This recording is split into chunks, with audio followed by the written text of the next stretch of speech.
Hi ചങ്ങന്മാരെ, welcome back to my channel. അപ്പോൾ ഇന്ന് ഈ ഇലയെക്കുറിച്ച് പരിചയപ്പെടുത്താനാണ് ഞാൻ വന്നത്. ഇത് കുറേ ആൾക്കാർക്കൊക്കെ അറിയാം, എന്നാലും അറിയാത്തവരുണ്ടാകാം. ഇത് കഞ്ഞിക്കൂർക്ക എന്ന് പറയും.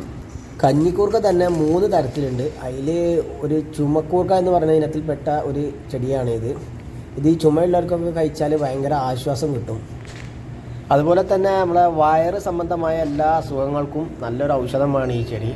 അതുപോലെ മലബന്ധത്തിനും നല്ലൊരു പരിഹാരമാണ് ഈ ചെടി.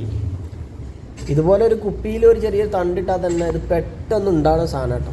വെള്ളം ഉണ്ടായാൽ മതി. വെള്ളം ഉണ്ടായാൽ തന്നെ ഇതിന് വേറെ മണ്ണോ അതിൻ്റെ ആവശ്യമൊന്നുമില്ല. ഈ കുപ്പിയിൽ തന്നെ വെള്ളം ഇങ്ങനെ മാറ്റി കൊടുത്താൽ എന്നാൽ തന്നെ ഉണ്ടാവും. എല്ലാ വീട്ടിലും ഇത് ഓരോ ചെടി നടുന്നത് നല്ലതാണ്. അതുപോലെ തന്നെ കുട്ടികൾക്കൊക്കെ ഇതിൻ്റെ നീര് പിഴിഞ്ഞ് കൊടുക്കുന്നത് നല്ലതാണ്.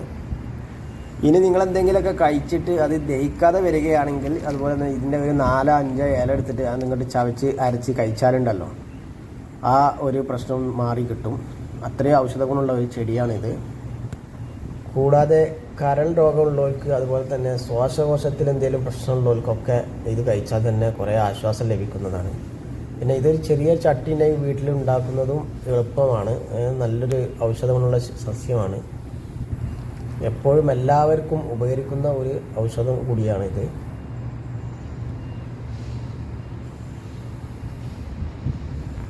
ഈ വീഡിയോ ഇഷ്ടപ്പെട്ടാൽ മറക്കാതെ എല്ലാവർക്കും ഷെയർ ചെയ്ത് കൊടുക്കുക.